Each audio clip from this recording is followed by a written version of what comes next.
Satuan Tugas COVID-19 Nagan Raya membagikan ribuan masker ke siswa dalam rangka gerakan masker sekolah atau GEMAS. Dengan adanya kegiatan ini diharapkan nantinya siswa selalu memakai masker saat aktivitas belajar serta di luar lingkungan sekolah, sehingga dapat memutus mata rantai penyebaran COVID-19.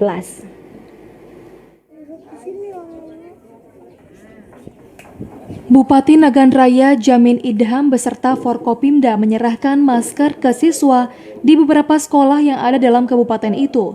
Hal itu dilakukan dalam rangka kegiatan gerakan masker sekolah atau GEMAS yang serentak dilakukan di seluruh Aceh pada hari ini.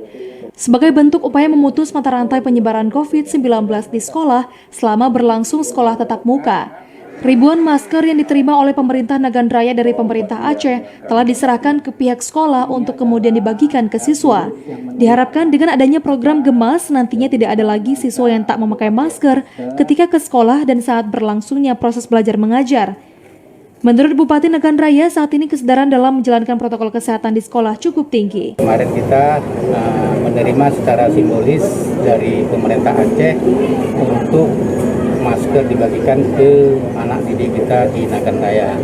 Maka ini hari kami memantau ke lapangan supaya anak didik kita semua harus memakai masker ya. Pemerintah setempat mengimbau siswa agar tetap mematuhi protokol kesehatan meskipun saat berada di luar sekolah. Hal itu sebagai upaya pencegah penyebaran COVID-19. Dari Nagan Raya, Aziz Saputra, TVRI melaporkan.